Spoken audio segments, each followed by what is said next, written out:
Welcome all friends, माझ्या चॅनलमध्ये सर्वांचे स्वागत आहे.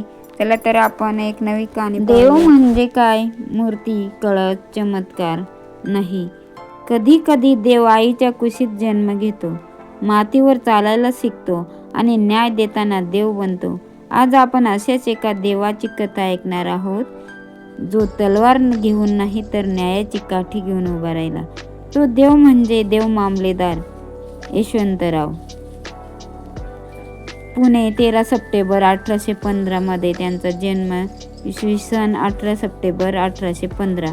पुण्याच्या पेठेत पावसाची हलकी सर बरसत होती. ब्रिटिश सत्तेखाली दाबलेलं पुणे शांत झोपलेलं असतानाच एका साध्या घरात इथे जन्माला आला. आईच्या कुशीत एक बाळ रडलं. नाव ठेवलं गेलं यशवंतराव. ना राजघराणं ना जहागिरी, पण त्या बाळाच्या डोळ्यात असामान्य स्थैर्य होते. आई म्हणाली, हे पोर वेगळं आहे, हे न्यायासाठी जन्माला आलंय. पुण्याच्या गल्ल्यांत वाढताना यशवंतरावाने गरीब माणसांचं रडणं पाहिलं, सावकारांचं माज पाहिला आणि कायद्याच्या नावावर होणारा अन्याय अनुभवला. एकदा एका गरीब माणसाची खोटी कागदपत्रे करून फसवणूक झाली. लहान यशवंतराव बोलून गेला, कागद मोठा असेल पण माणूस त्याहून मोठा असतो. तो क्षण त्यांच्या आयुष्याची दिशा ठरवणारा ठरला. काळ पुढे गेला, शिक्षण पूर्ण झालं आणि ब्रिटिश काळात तो मामलेदार झाला. येवला येथे त्यांची पोस्टिंग झाली. पण येवल्याला मिळाला फक्त अधिकार नाही तर लोकांचा आधार. ते गावोगाव फिरायचे, गरिबांच्या घरात बसायचे, स्वतः चौकशी करायचे. येवल्याच्या लोकांनी पहिल्यांदा पाहिलं, हा अधिकारी खुर्चीत बसत नाही, हा माणसात उभा राहतो. नंतर त्यांची पोस्टिंग झाली सटाणा बागलाण भागात. येथे सावकारशाहीचा माज होता, जमीनदारांचा अन्याय होता. यशवंतराव उभे राहिले. ते म्हणाले, माझ्या हातात सत्ता नाही पण माझ्या हातात न्याय आहे.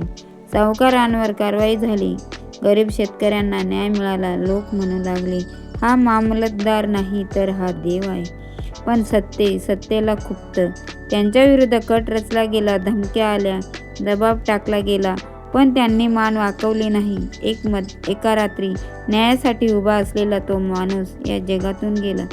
पण शेवट शब्द होते, न्याय मरणार नाही. त्यांच्या मृत्यूनंतर सटाण्यात विचित्र घडू लागलं. खोटं बोलणाऱ्यांना अस्वस्थता, सत्याला साथ, नवस पूर्ण होऊ लागले. लोकांनी त्यांच्या स्मरणार्थ देऊळ उभारलं आणि सुरू झाली सटाणा यात्रा. ही यात्रा म्हणजे फक्त उत्सव नाही, न्यायाची शपथ आहे. आज लोक म्हणतात, खोटा नवस करू नको, देव मामलतदार पाहतो.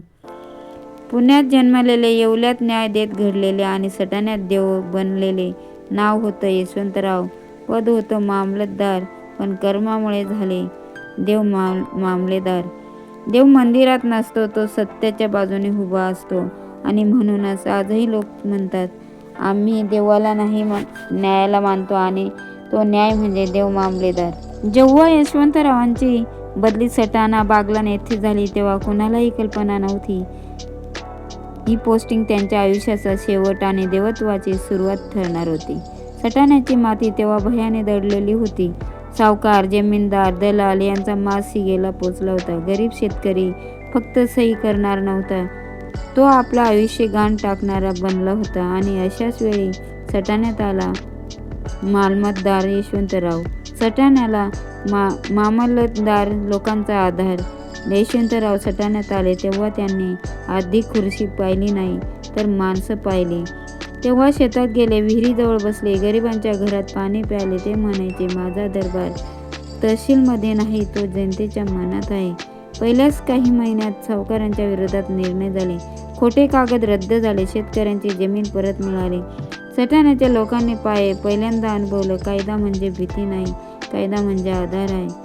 पण हा न्याय सत्ताधाऱ्यांना सहन होणारा नव्हता.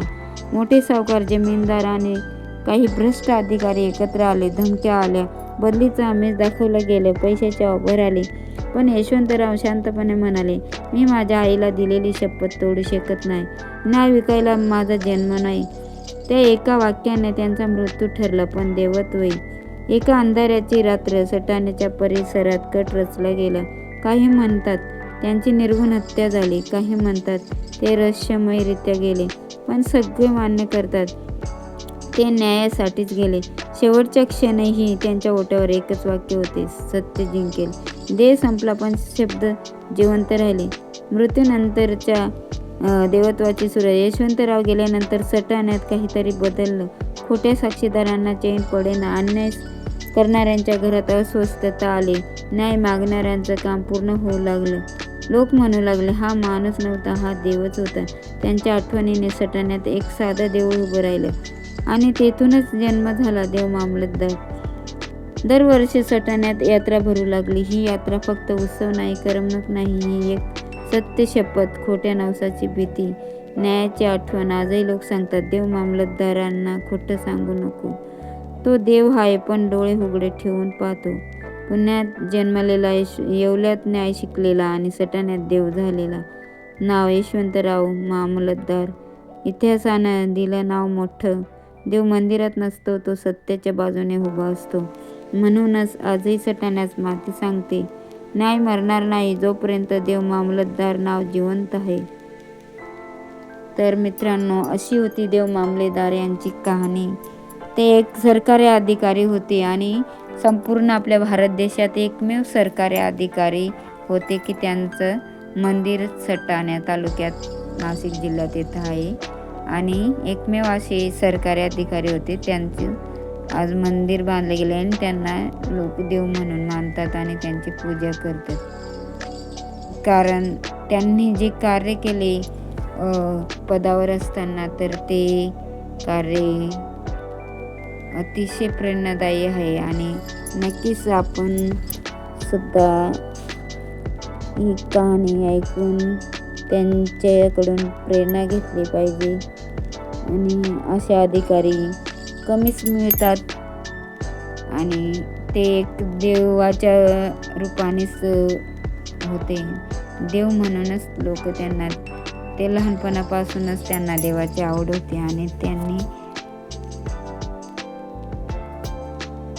कामावर असताना सुद्धा त्यांनी लोकांमध्ये देव पाहिला आणि त्यांनी लोकांची खूप मदत केली. तेव्हा मोठा उपासमारीचा काळ होता, खूप मोठा दुष्काळ पडलेला होता. त्या काळात त्यांनी पूर्ण सरकारी तिजोरी मोकळी करून दिली आणि लोकांना अन्नधान्य सगळं तिजोरी वाटून दिली. त्यामुळे त्यांच्याबद्दल सावकार वगैरे इतर लोकांनी तक्रारी केल्या, त्यांची बदली करण्याचा प्रयत्न केला, त्यांच्यावर कट रचला गेला. इतके प्रसंग सहन करूनही त्यांनी लोकांना न्याय मिळवून दिले. त्यामुळे लोकांची त्यांच्यावर भावना बसली की लोक त्यांना देव समान मानायचे. ते मेल्यानंतरही त्यांचे तिजोरी खोलण्यात आली, तर त्या तिजोरीमध्ये जे पैसे होते ते लोकांनी वाटून दिले, परंतु पुन्हा ती तिजोरी तशीच भरून आली.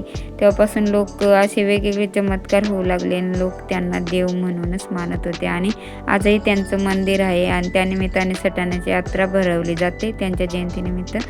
आणि देव तिथं नवस घेतात, लोक त्यांचे तिथं नवस घेतात, सत्यासाठी मागणीसाठी जातात आणि अशी त्यांची कहाणी आहे. तर मित्रांनो, तुम्हाला ही कहाणी आवडली असेल तर नक्की शेअर करा, लाईक करा आणि पुन्हा भेटू पुढच्या एका नवीन व्हिडिओमध्ये. तोपर्यंत बाय बाय. सटाण्याच्या यात्रेच्या सर्वांना हार्दिक शुभेच्छा.